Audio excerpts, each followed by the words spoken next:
This town is strange. Residents lock themselves indoors before nightfall. Each house has a talisman hanging on the wall near the door. One day, Frank, a local, becomes heavily intoxicated. Despite his friends' attempts to rouse him and send him home before dark, Frank is too drunk to respond. As dusk approaches, Frank's wife, Lauren, anxiously awaits his return. When he doesn't show up, she locks the door. As their daughter is about to fall asleep, she hears a woman's voice outside the window, claiming to be her grandmother. The old woman lures the girl to open the window. Before Lauren can intervene, the girl opens the window, leading to an attack by the monster. The next day, upon Frank's return, he discovers a crowd outside his house. Sheriff Boyd reproaches him, slapping him for disregarding safety measures. For houses with children, the protocol is nailing windows shut. Frank neglected this, resulting in the brutal killing of his wife and daughter by the monsters, who divides. On the other hand, we meet a family of 4, Tabitha, Jim, and their kids, Julie and Ethan. The couple's relationship appears strained. As they travel in their RV, a massive tree on the road forces them to stop in the middle of the highway. Stepping out, they witness crows gathering in an eerie manner, prompting them to retreat into the RV and opt for a detour. Unfortunately, they stumble upon the same town plagued by nighttime monster attacks. The town feels creepy to them. All car tires are flat, and people avoid conversation. Following the funeral for Lorena and her daughter, the townsfolk return home, ignoring Jim as if he's invisible. Jim turns to Boyd, seeking guidance on how to get back on the highway. Boyd advises sticking to the road and driving. Much to Jim and Tabitha's dismay, they find themselves back in the town. Assuming they missed a turn, they continue driving. But even after 3 attempts, they repeatedly end up back in the same unsettling town. On their 4th attempt, their RV collides with a car, leading to a crash. Toby, the car's driver, heads to the town to seek help. Meanwhile, Boyd and Deputy Kenny have decided it's time to reveal the town's truth to the family. They strategically place spikes on the road to stop the RV. However, upon learning about the accident from Toby, Boyd rushes to the crash site and discovers another car passenger, Jade, high on drugs. To prevent Jade from disappearing into the forest, Boyd secures his hand to the car door with handcuffs. He then turns his attention to the family in the RV and finds Jim stuck,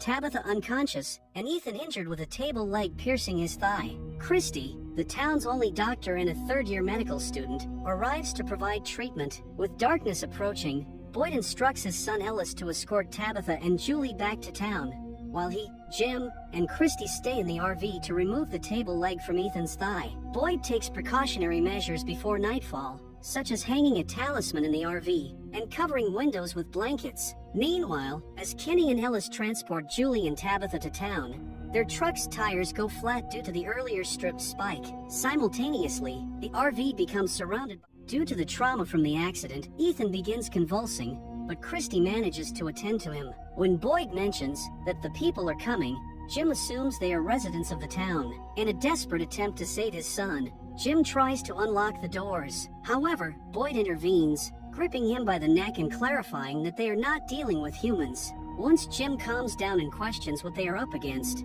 Boyd admits he doesn't know. All they understand is that hanging the talisman near the door and keeping the windows shut prevents these entities from entering and causing harm. Meanwhile, Kenny and the others sprint towards the colony house. Heavy rain hampers their speed, making it challenging to run. The darkness adds to the danger, as they could be attacked by monsters at any moment.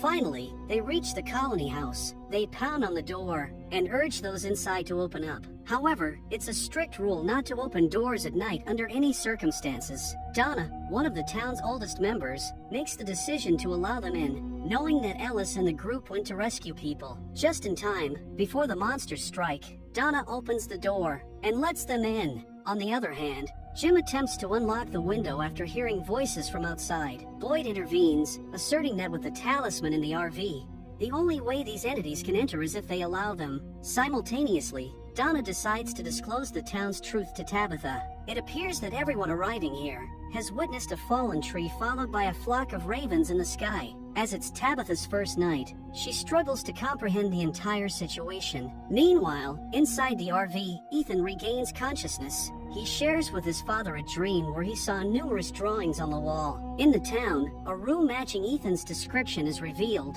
and Victor, the town's eeriest character, is shown as the artist behind all the drawings. Tragedy strikes as the nurse of Christie's clinic discovers Toby's lifeless body on the bed. Shockingly, it is revealed that Sarah, a worker at the diner, killed him and left the door ajar. This enables the monsters to infiltrate the clinic, resulting in the death of everyone inside. Among the victims is Kenny's father, who was in the clinic and other health issues.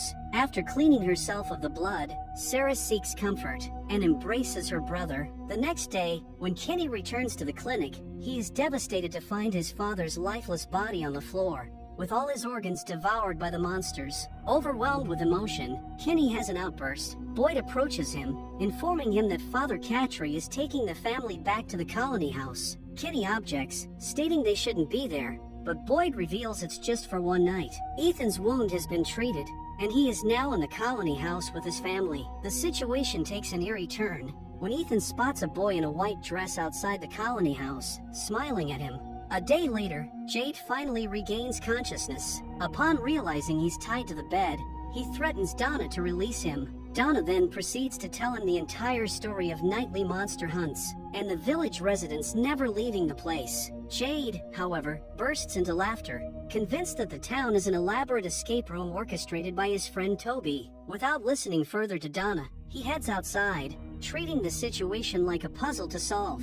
Meanwhile, Father Cattry discusses the choosing ceremony with Jim and Tabitha. All newcomers must decide whether to reside in the colony house or down in the town. Boyd expresses concern about Frank's fate. The people of the village live by the rules that are meant to protect each other and keep each other safe.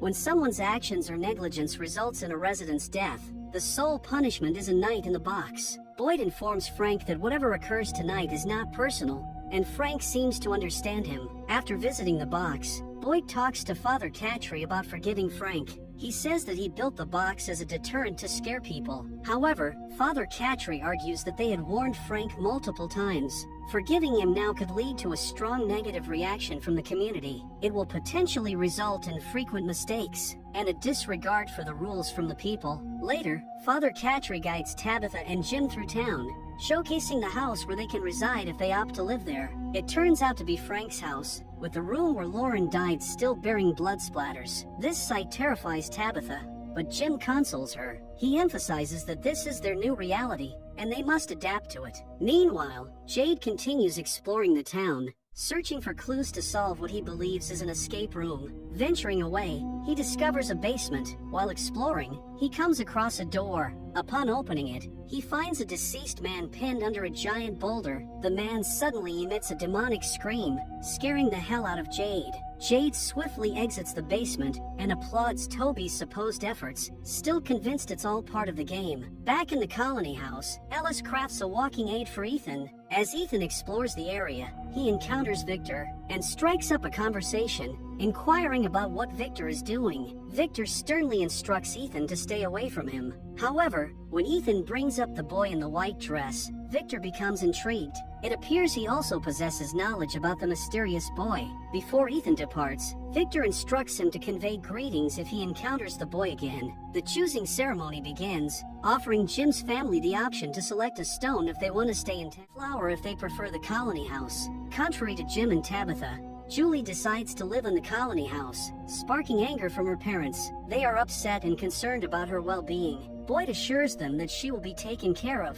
Subsequently, Boyd attempts to persuade the people to reconsider Frank's punishment. However, Frank himself intervenes, expressing his desire to face the consequences of his actions. He desperately wants to reunite with his daughter and wife, whom he lost due to his negligence. Witnessing these events, Jade continues to believe the town's residents are actors. He praises their performance. However, Kenny takes him to the graveyard and reveals Toby's lifeless body, finally making Jade realize that Donna's words are true, and that he is indeed trapped in a town from which no one can escape. Eventually, Frank is confined to the box. Soon after, the monsters join him, ending his life then and there. The next day, Boyd carries Frank's body and transports it to the graveyard. Along the way, he encounters Ethan, who inquires about what's in the cart. Evading the question, Boyd mentions it holds some supplies. Upon delivering the body to the graveyard, as he's about to depart, Father Cattry questions why Boyd is leaving instead of participating in the memorial service. Boyd scoffs at Cattry,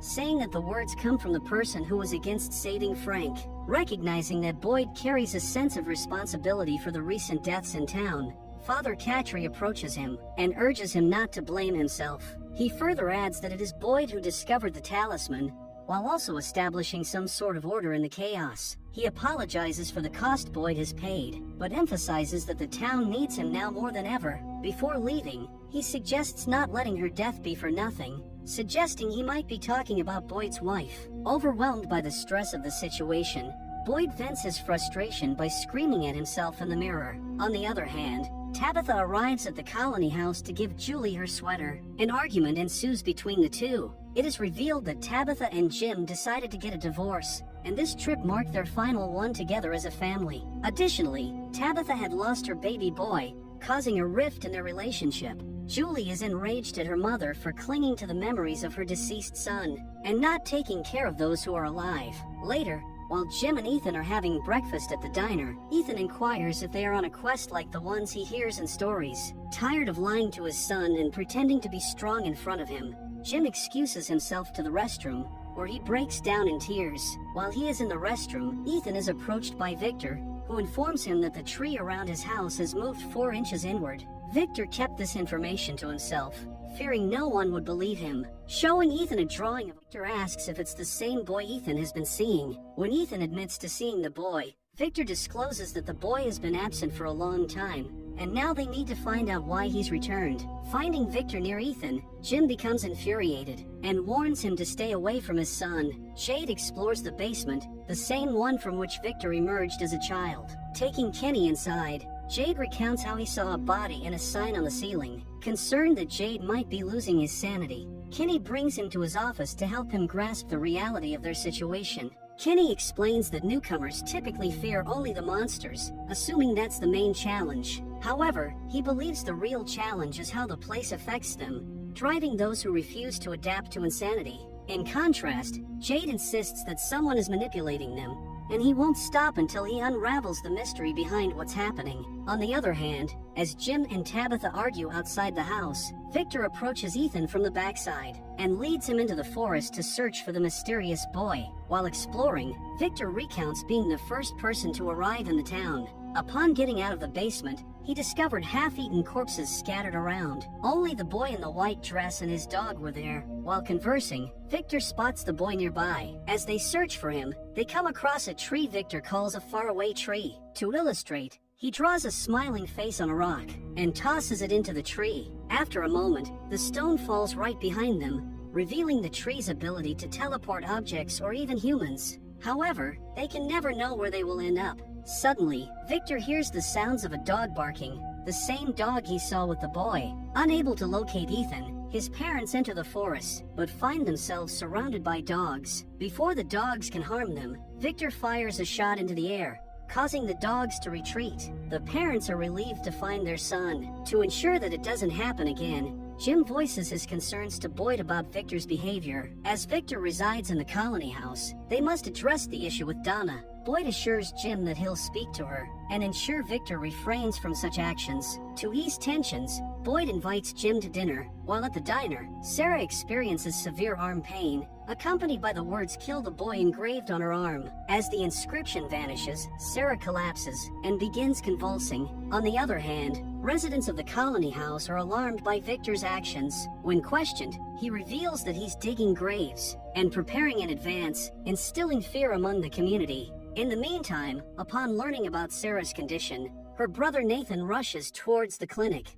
Christy is attending to Sarah. Boyd questions Christy about the possibility of physical reactions to the town, citing Ethan's seizures as an example. During their discussion, Christy observes Boyd's hand trembling. Although Boyd claims to be fine, Christy insists he comes for a detailed examination the next day. Nathan arrives at the clinic, but Boyd denies him entry, stating that Sarah is resting. In reality, Sarah doesn't want to see her brother at the moment. Nathan remains concerned about Sarah, ever since she confessed to killing Toby and leaving the door open for the monsters to enter. On the other hand, Sarah spends the night at the clinic. During this time, she steals a scalpel to fulfill the task dictated by the voices she hears. It becomes a sort of girls' night for Sarah and Christy. Amid their conversation, Christy discloses that she had a partner named Mariel back home. Sarah, testing the waters, asks Christy if she would be willing to do something really bad, yet something that could allow all of them to go home. Unaware of Sarah's true intentions, Christy responds affirmatively. The next day, as Sarah exits the clinic, she is approached by Nathan. Concerned about her well-being, Nathan expresses worry, but Sarah assures him that she is okay and that he doesn't need to fret. Meanwhile, Jim hands his wife a pen and suggests that she write down any questions she has about the place on the wall. Though she has a question, she refuses to take part in the activity, saying that it is crazy, and she doesn't want to know the answer. On the other hand, Sarah, having stolen a scalpel from the clinic, visits Tabitha at her residence and takes Ethan outside to play with him. After a while, she proposes taking Ethan to the barn to show him chickens and goats. Tabitha agrees, but she decides to accompany them. On the other hand, Nathan approaches Father Catry and asks him about the protocols for making a confession. Obtaining a promise that it will remain between them and God, Nathan reveals everything about Sarah. Upon hearing this story, Father Catry becomes alarmed, recognizing that people's lives are in danger as long as Sarah is among them. Without delay, the duo make their way towards the diner. At the barn, Sarah informs Tabitha about hidden places in the town, where they can seek refuge if they find themselves outside after dark. To demonstrate, she guides Tabitha inside and locks her in a closet. Her focus then shifts to Ethan. She comes up to him and tells him that she likes him and that whatever she will do next is for the greater good. As she attempts to harm Ethan, Nathan arrives just in time to intervene and stop her. Seizing the opportunity, Ethan kicks Sarah and escapes. Nathan tries to restrain Sarah and wrest the scalpel from her. Tragically, Sarah inadvertently slashes Nathan's throat, leading to his untimely demise. Before Father Catry arrives at the scene, Nathan had already succumbed to his injuries. As the villagers gather at the barn, Jim arrives as well. Upon hearing Tabitha's screams from inside the building, he rushes in and unlocks the door. Together, they hurry outside to search for Ethan, who has fortunately found safety after fleeing and encountering Julie along the way. Christy examines Nathan and sadly confirms his demise. Father Catry and Boyd then talk to Jim, stating that Sarah has fled into the woods. They decide that if she returns before nightfall, they will punish her, but if she doesn't, they'll leave it to the monsters to deal with her. Returning home, Tabitha finally decides to write her question on the wall. She wonders if they even survived the crash. Amidst all the chaos, Jade is deeply absorbed in his own thoughts, fixated on finding ways to escape this place. Holding a radio he took from Kenny's office, he heads to the makeshift bar, where Tom is serving vodka made from potatoes. Jade is taken aback by how people have come to accept their fate and live as if nothing has happened. In his eyes, they resemble rats in a maze, contentedly nibbling on their cheese. Overwhelmed by this situation, Jade vents his frustration. Tom calms him down and suggests that if he's determined to make a change, he should figure out how to get the radio broadcasting. This way, they can potentially communicate with the outside world. The idea resonates with Jade, especially considering his background as a software engineer. On the other hand, Boyd visits his wife's grave and confides in her about his tremors. He explains that he's contemplating escaping the town to find a way to return the people home. However, he fears that if his plan fails, he'll be leaving the people in an even worse situation than they already face. Seeking guidance, he asks for a sign on how to proceed. After his visit, Boyd returns to the diner, where he finds Christy blaming herself for Sarah killing Nathan. She believes that consulting with Sarah that night could have prevented the tragedy. Boyd reassures her that it isn't her fault, emphasizing the many lives she has saved. When the radio suddenly comes to life, he interprets it as a sign from his wife encouraging his escape plan.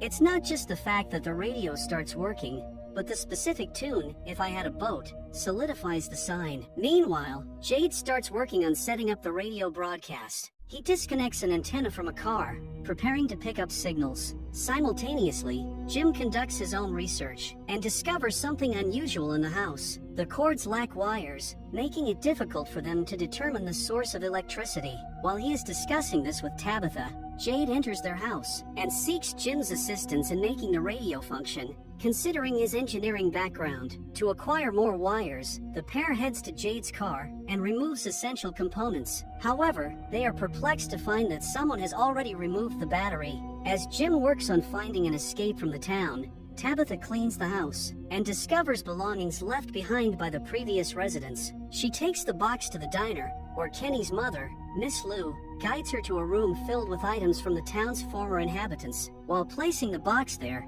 Tabitha comes across a bracelet. She is astonished to see it, as it appears to belong to her. Back at the house, Tabitha decides to trace the origin of the electric wires. When a lamp repeatedly turns on and off, she decides to dismantle the wall where the lamp's outlet is. Meanwhile, Jim ventures into the forest with Jade, searching for the tallest tree to install the antenna. As he ascends, Jade starts connecting the radio. Suddenly, as Jade places his hand on the tree, blood begins to pour. The same symbol Jade often sees is once again seen engraved on the tree. In the midst of this, blood starts dripping on him, and when he looks up, he discovers bodies hanging from the tree. To add to the shock, a soldier emerges, wielding a gun and shooting at Jade. In a state of panic, he flees deeper into the forest with the soldier in pursuit. Eventually, the man catches Jade and ends his life with the bayonet of the gun. However, it is revealed that it was merely a vision that Jade was experiencing. Hearing Jade's screams, Jim approaches him and manages to calm him down. Upon realizing it was not a real event, Jade becomes both confused and distressed. Ever since encountering that mysterious symbol, he compulsively draws it everywhere in an attempt to comprehend its significance. At the diner, Miss Lou offers him a cup of coffee. Upon seeing the sign, she leads Jade to a room and presents a book from one of the town's former residents. Surprisingly, identical in the book, reassuring Jade that he isn't merely hallucinating. Meanwhile, Jim struggles to secure a signal but picks up static, motivating him to persist in his efforts. Upon returning home, Jim discovers sizable holes in the walls. Exploring the basement, he finds Tabitha actively digging into the ground. When questioned, she discloses that all the house wires lead directly downward. When Jim finds it a bit odd, Tabitha tells him about the bracelet she found. It turns out she had crafted the bracelet for Jim during their early days of dating, but he lost it at the hospital the night Julie was born. Jim considers the possibility that it could be a similar bracelet to theirs, but Tabitha points out a flaw she made in creating it, identical to the mistake in her own lost bracelet. Realizing that Tabitha isn't merely going crazy digging in the basement, Jim decides to assist her in unraveling the mystery behind the wire's destination. Later, Father Catry delivers a homily to the townspeople. After the sermon, Tabitha approaches him and hands over pages she found in her house containing words from the Bible. As there was no actual Bible in the town, Father Catry decided to transcribe whatever he could recall from the book.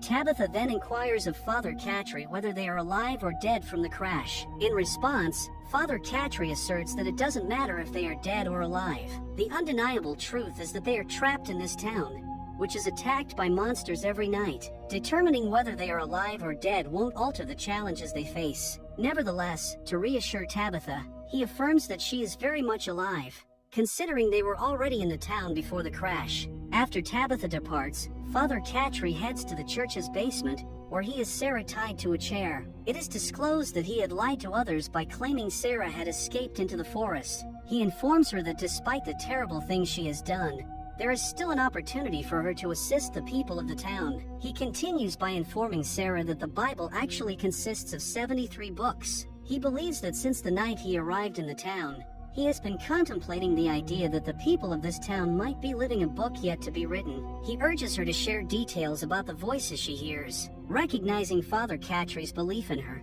Sarah begins to recount how the voices expressed a desire to help them. According to the voices, they have been present for a long time, waiting for someone who could hear them and aid in their escape. As Sarah continues describing the voices to Father Catry, she adds that the voices claim to be similar to them. They revealed information, things they couldn't possibly know. They even foretold the arrival of the two cars. The voices asserted that if she followed their instructions, everyone would get to go home. Father Catry then questions Sarah about her belief in these voices. Sarah responds that they promised that Nathan would be okay, but now, with Nathan gone, she doesn't know if she can trust them. Father Catry responds that if the voices are real, it means Sarah is connected to this place in a way that no one else is. He decides that once they find a way to prove that the voices are not merely a product of a troubled mind, they will disclose this information to others. As soon as Father Catry makes this decision, Sarah experiences intense pain. She requests paper, and after a while,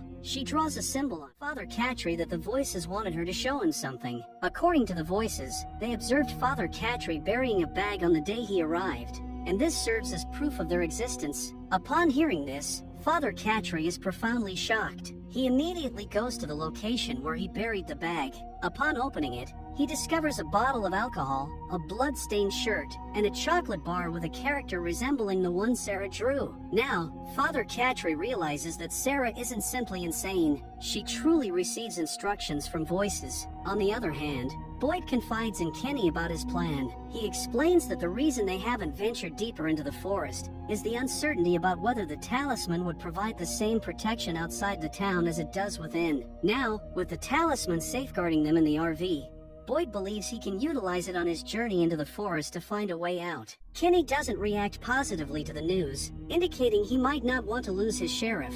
Especially after losing his father, he advises Boyd that if he wants to die, he should do it here. With that, Kenny leaves the area, recognizing that Kenny might need a father figure more than a sheriff during this challenging time. Boyd approaches him and reveals that he is unwell. It turns out that Boyd's father was diagnosed with Parkinson's disease when he was around Boyd's age, starting with tremors in his hands. While the disease is not supposed to be hereditary, Boyd acknowledges that he will soon get it and will be unable to protect the people of the town. Despite this, he believes he still has to find a way out while he can. Upon hearing Boyd's explanation, Kenny understands the urgency of the situation and grants him permission to journey into the forest. Meanwhile, in the colony house, Julie discovers a bouquet of flowers on the porch. She brings them inside and places them in a vase. During the night, while everyone else is asleep, resident Kevin goes to the bathroom and pulls back the curtain from the window. On the other side of the window stands a monster holding the same bouquet,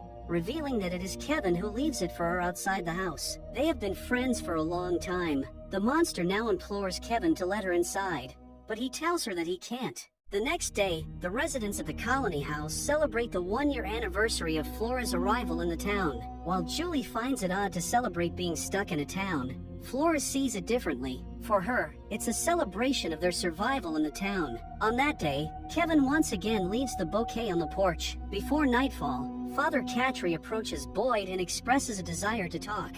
As they head inside, he shows Boyd the bag he buried when he first came to the town. When asked about the blood on a shirt, Father Catry discloses a painful memory of being unable to save a boy from his abusive father. The boy wanted to stay in the church, but Father Catry sent him home, claiming to have work to do. Instead of providing comfort, he gave the boy a bar of chocolate. After some time, he noticed the boy's mother rushing out of the house. Upon entering, he discovered the lifeless body of the boy, while the abusive father insisted that his son would be fine. Enraged, Father Catry began punching the man in the face until he bled. When Boyd questions why Father Catry is sharing this story now, he discloses that he has Sarah tied up in the basement of the church. In response, Boyd holds him at gunpoint, furious at him for breaking the rules. However, Father Catry explains how the voices in Sarah's head reveal information that no one else knows. This revelation eventually calms Boyd. Father Catry then establishes a connection between Boyd's journey into the forest and the newfound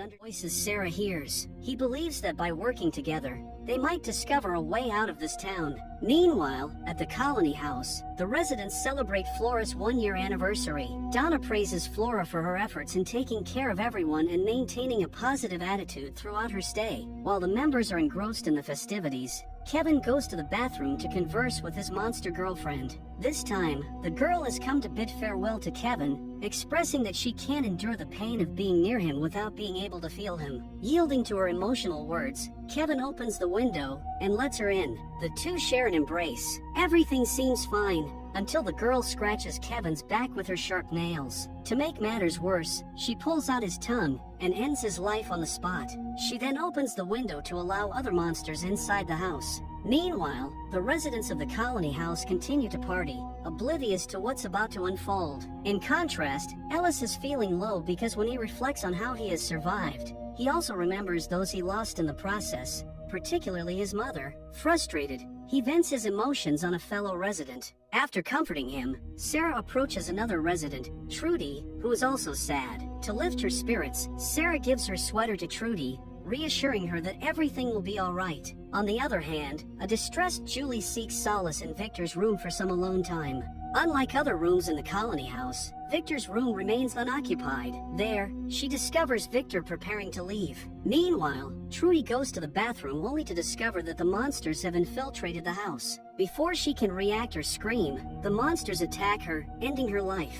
In another part of the colony house, residents are sitting and relaxing when they notice blood dripping from above. Upon looking up, they are horrified to see a smiling monster. Soon, the monsters launch an attack, killing the residents one by one. Reacting quickly, Donna urges the remaining residents to evacuate the house and get into the van. Flora informs Donna that Ellis is still inside and might be unaware of the monster attack. Hearing the commotion, Ellis descends only to find blood everywhere. Spotting a woman in a yellow sweater, he initially believes it's his girlfriend, Flora. However, his relief is short-lived when a monster joins the scene. Acting swiftly, Ellis breaks the bathroom window and escapes outside. With the monster closing in, he is left with no choice but to jump off the building. Meanwhile, Donna led the residents to safety. In a desperate move, Flora brings Ellis inside, locking the door on both sides and relying solely on the talisman to keep the monsters at bay. Fortunately, the plan works, and she and Ellis manage to survive the attack. Meanwhile, upon hearing the sounds of monsters, Victor quickly improvises a rope and throws it out of the window. He then gives Julie a bunch of drawings he arranged together. With the rope, the duo manages to leave the room. As the monsters take over the colony house, and Victor observes a white-dressed boy heading into the forest, he decides to follow him. Although Julie is frightened to go with him, she has no other option. Eventually, they reach a faraway tree. Victor encourages Julie to trust him and enter the tree.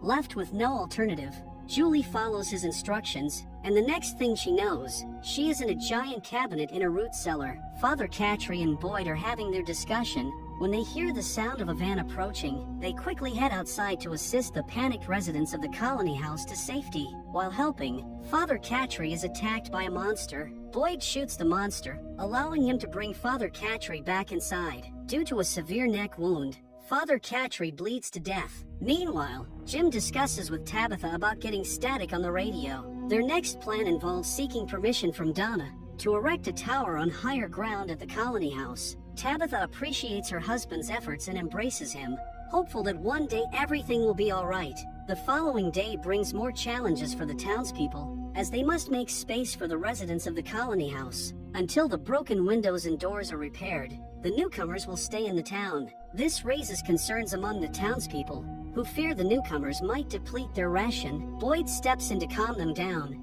instructing everyone to support each other in this time of need. He plans to embark on his journey as early as possible. Kenny suggests that Boyd should address the townspeople before departing, keeping them informed about his plan. However, Boyd believes that Kenny, being the next in line for sheriff, should learn how to handle the people and convince them, as he may be the one dealing with such situations in the future. Before departing, Boyd goes to the church's basement and brings Sarah to the forest. Though he doesn't completely trust her, he decides to give Father Catry's idea a chance. To prevent Sarah from being seen by the townspeople, he leads her to a shed in the forest and instructs her to stay there until he returns. Sarah assures him that she won't go anywhere, as she wants to help people just as much as he does. In a flashback, it is revealed how Boyd ended up in the town. He was on a trip with his Marine wife, Abby, and their son, Ellis, when they encountered the fallen tree on the road. Reversing the car, they inadvertently entered the creepiest town in the country just as night was falling. While they were passing through the town, Father Catry stopped them, warning them that they needed to exit the car if they wanted to survive. Initially perceiving Father Catry as a threat, the couple opted to drive away. However, the approaching sounds of monsters made them reconsider, realizing that Father Catry might be telling the truth. They chose to trust him, while keeping a gun pointed at him, prepared for any situation. Inside the hole, they encountered Donna and others. Father Catry promised to explain everything once daylight arrived. While in the hole, Boyd and his terrified family could hear the screams of people and the sounds of monsters devouring them. The following day, upon emerging from the hole, they discovered half-eaten corpses scattered on the road. Realizing the reality of the town and understanding the necessity of adapting to the situation, Boyd proposed to Father Catry and Donna that they should gather resources, establish a system, and ensure everyone's safety at night. Drawing upon his 30 years of military service, Boyd had ideas on how to effectively manage the challenges of the town. Once they inventoried their resources, they began rationing them out. Boyd also decided to dig more holes to prevent anyone from hiding in the same place twice. Before him, nobody dared to venture out into the forest. When Boyd finally did, he discovered a goat and chickens. Father Cattry was astonished to realize that what they couldn't achieve in months, Boyd accomplished in days. However, Boyd became so immersed in leading the townspeople that he forgot his family needed him during this challenging time. When he decided to go back into the forest to acquire some chickens, Ellis stopped him, insisting that Abby needed him the most. Boyd promised his son that he would return home that night, and they could talk about it. However, fate had other plans. As Boyd headed into the forest to find more livestock, he stumbled upon a German shepherd. Observing a collar on the dog's neck, Boyd realized that its owner might be nearby, and they could possibly find a way out.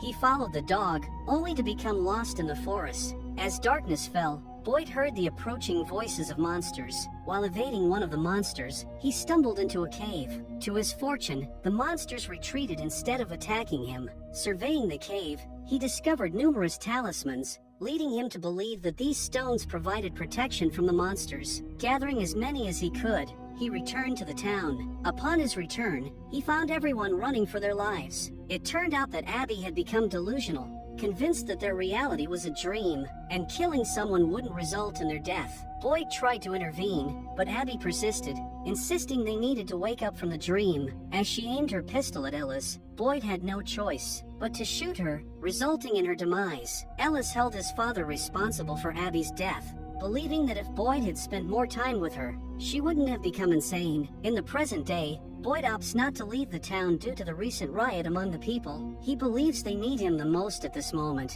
Kenny disagrees, insisting that Boyd must go and put an end to the suffering of the people once and for all. He reminds Boyd of the urgency he expressed earlier, emphasizing the need to act swiftly before things worsen. Donna overhears Kenny discussing Boyd's departure, and when asked, Boyd opens up to her about his journey into the forest. Before embarking on his journey, Boyd visits Ellis and shares his travel plans. Ellis describes his plan as aimless wandering, recalling how well it worked out for them last time. Boyd tells Ellis that he may never return, and that he shouldn't leave things unsaid. Boyd admits to being proud of the person Ellis has become. As he leaves, Donna reassures Boyd that Ellis will be fine, thanking him for looking out for his son. Donna acknowledges the significant contributions Boyd has made to the town. Flora consoles Ellis, assuring him that what happened isn't his fault. She points out that he has been venting his frustration on Boyd for months, while Boyd has silently carried the burden. Ellis has come to realize that Boyd did everything in his power to protect his family and the people of the town. Reflecting on the past,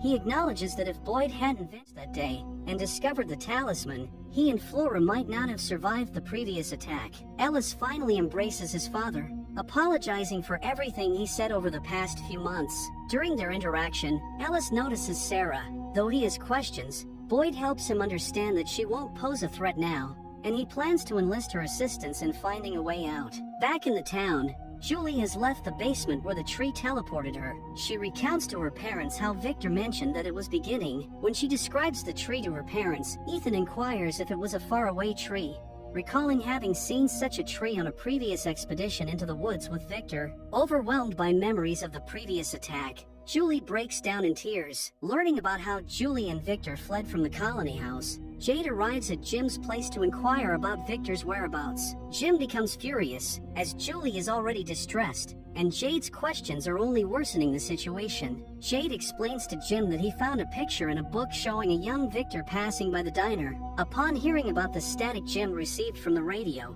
the duo heads to the colony house to seek Donna's permission. They propose building a tower on the roof of the colony house since it is the highest point on the hill. Their idea is to broadcast a signal that anyone in the area could pick up. Believing that former colony house residents may not be willing to return after the recent chaos, Donna grants them permission to proceed with their plan. Later, Kenny addresses the townspeople, informing them about Boyd's journey into the forest. Donna then updates the residents on Jim and Jade's plan. Jim adds that to implement their plan, they will need batteries or anything with a charge. To assist Jade and Jim with their project, everyone heads to the colony house. Boyd and Sarah are making their way through the forest. Sarah keeps inquiring about where they're going. Boyd becomes increasingly angry, believing that she is doubting his leadership. Soon, they reach the spot where Boyd found talismans. Sarah believes they should venture further, but Boyd isn't willing to test their luck any further. He decides to spend the night in a cave, hoping to continue their journey the next day.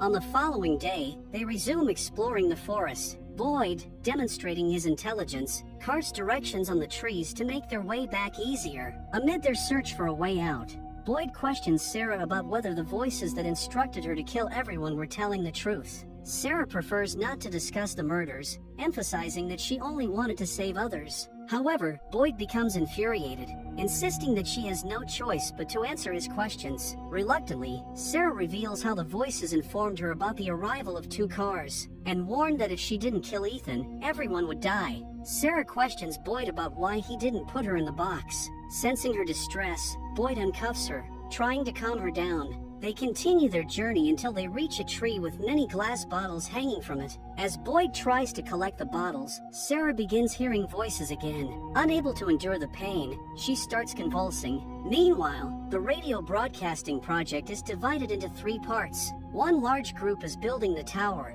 while 2 smaller groups work on the radio and the power source. Donna is upset, as everything she built seems to be falling apart, and she's further stressed by the death of a colony house resident who attempted suicide. Later, Kinney visits Christy, who is also feeling low after losing her patient. Kinney updates Jim on the progress. Jim, seemingly pleased, informs Kinney of the need for more wood to erect the tower. While conversing with Ellis, Flora expresses her concerns about the tower project not being successful. The idea that the project might work is scarier for her than the possibility of its failure. Flora believes that even if they manage to return home, their lives won't be as normal as they once were. She thinks that after everything they have seen and everything they have done, they won't be able to forget it. Additionally, their relationships will be once they return home. Meanwhile, Jim and Jade discuss the town's old battery supply. Most batteries are well past their expiration date, and they will only last a couple of hours. They need a power source that can broadcast the radio for several days. As they converse, Donna storms into the kitchen, wielding an axe. She begins tearing apart the wooden floor to provide Jim with a fresh supply of wooden planks for his tower. Kinney attempts to calm her down, but she is too distressed to listen. Donna is upset because Kenny and his team are so engrossed in their new project that they are not considering the consequences if their plan fails. Donna tries to relax in the bar, but Kenny approaches her there, attempting to comfort her. However, Donna is still enraged at him. She suggests he has no idea what life was like before Boyd and the Talisman. She says the town was a functioning community until they started their radio broadcasting project. Donna believes that Kenny, Jim, and Jade have raised people's hopes so high that if it is taken away, they will be lost. Eventually, they will give up and die. After venting out her frustration, she tells Kenny that she will put on her game face tomorrow and focus on the tower project. Jim faces setbacks due to a lack of batteries. Jade suggests finding Victor, thinking he might know something about the sign Jim often sees.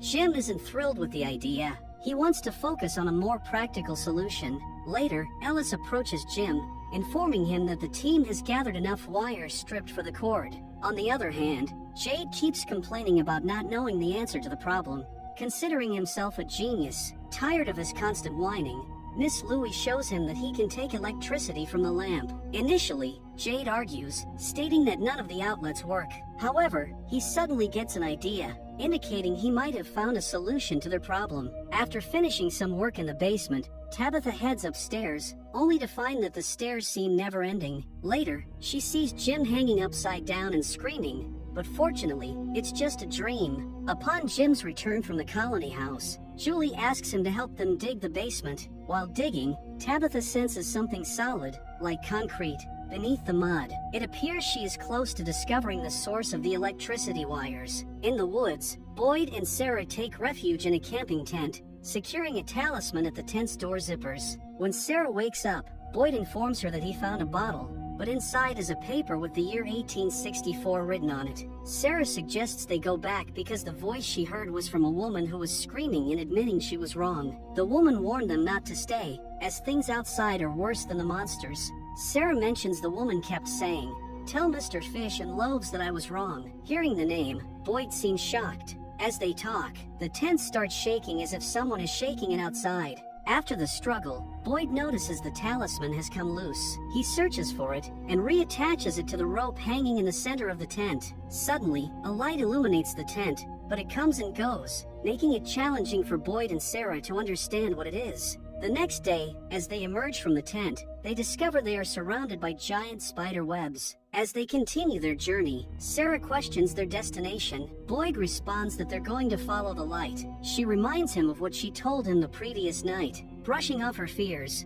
Boyd suggests heading toward the searchlight, believing it might be part of something important. Sarah warns that there could be something worse at the light. When she inquires about Mr. Fish and Loaves, Boyd confesses that it's his nickname from the service. Suspects that the voice reaching out to her the other night might be Boyd's wife, Abby. Suddenly, Boyd hears a woman screaming for help. Frantically searching for her, he discovers Abby wrapped in a web. Unexpectedly, Abby attacks him, revealing that it was just one of those visions. The disturbance causes the spiders to break out of the hive. As Boyd removes the spiders from his back, Sarah asks what he saw, but he doesn't respond. Due to the spider bites, Boyd collapses on the ground in pain. It finally dawns on him that the voice was probably right, and they should go back. Sarah encourages him not to lose hope, but to persist in reaching the light. She reminds Boyd that if he gives up, he will never see his son again. Upon hearing this, Boyd gets up and pushes forward. On the other hand, Jade shares his idea with Jim. Even though they can't plug in any wires, they can use the lamps to get electricity. He unscrews the bulb, attaches the cord of the hair dryer to the socket, and then replaces the bulb. When he turns on the light, the hair dryer starts working, finally putting an end to their electricity hunt. However, they still need enough wires to run from the lamps inside the colony house out to the radio and the tower. Jade addresses the townspeople and instructs them to gather anything with a cord that arrived in town in the back of someone's car. Upon hearing this, everybody sets out for the wire hunt. Christy takes charge of the ambulance outside the clinic, which turns out to be a treasure trove of wires. Christy is salvaging electrical components when Kenny joins her. When asked about his lamp, Kenny pops open the globe, which he used as a hidden compartment to stash stuff. Inside the globe, Kenny has a list of places he wants to visit upon returning home. When Christy shares her desire to visit Iceland, he suggests they go together. Noticing Kenny's liking for her, Christy admits that she likes him too, but informs him that she is engaged and there is someone waiting for her back home. The situation gets awkward, and Kenny leaves the place to transport some wires to the colony house. Meanwhile, the tower is completed and transported to the roof of the colony house through a hoisting system. Jim demonstrates to Ethan how to change the electrical frequency with a screwdriver. While people work on the project, Jade brings some snacks, jokingly mentioning that if anyone makes a mistake, they will have to spend the night in the box. Later, Christy joins Kenny in the colony house. Kenny apologizes for making things awkward between them. Christy admits to feeling torn between the most amazing guy ever and the lover she left behind. When he asks about her plan, Christy responds that she doesn't know. Jim finishes assembling the radio set, while Jade works on the tower. With both products now completed, the people are pleased to have accomplished half the work. The next phase of the project involves the power supply. Several residents light the lamps before activating the coil to power the radio. When the radio springs to life, everyone celebrates their success. Tabitha embraces Jim before returning to dig a hole in the basement. All seems well until one resident alerts everyone about an approaching storm. On the other hand, Boyd is too tired to walk. As the storm approaches, they climb the mountainside. Reaching a higher point, they survey the surroundings and discover that the light is coming from a lighthouse. Meanwhile, Jim attempts to catch a signal by adjusting the frequencies. Donna warns that the storm will hit in 10 minutes, but Jim insists on working, while she is more concerned about the residents' safety. As Jim tries to shield the components with an umbrella, the storm intensifies. Everyone hurries inside to seek shelter, but Jim persists in his efforts until he finally manages to connect with a man on the other side of the radio. To his astonishment, the man addresses him by name. When Jim inquires about the man's identity, the man warns him that digging that hole in the basement. Realizing that Tabitha's life is in danger, Jim rushes to the town, asking Donna to take care of his kids. As Donna heads inside, the light bulbs start exploding. On the other hand, Tabitha continues digging the hole until the concrete base collapses. Falling into the large pit, she discovers a bare electrical wire with no connections, leaving her stunned. As she remains stuck, Victor approaches her, claiming that the boy in the white dress informed him that she would come. He urges Tabitha to leave with him, explaining that it's where the monsters sleep during the day. Victor then shows her a painting on the wall created by the monsters. Just before the floor can collapse further, Victor successfully guides Tabitha away from the danger. When Jim reaches the house, he finds that even the floor has collapsed. Meanwhile, Boyd is in intense pain, making it impossible for him to walk any further. He urges Sarah to go on without him, suggesting that one of them should return to town to inform people about the lighthouse. At that moment, Sarah spots a boy in a white dress, who guides her to use the faraway tree to escape the situation. Following the instructions, Sarah helps Boyd into the tree, assuring him that she will follow. As the series concludes, Boyd finds himself transported to a cramped room, where he can't even sit. He calls for help, but no one responds, leaving us wondering how he'll escape this predicament, and where this place actually exists, in the town, or the outside world. Additionally, who was on the radio with Jim adds to the mysteries yet to be revealed.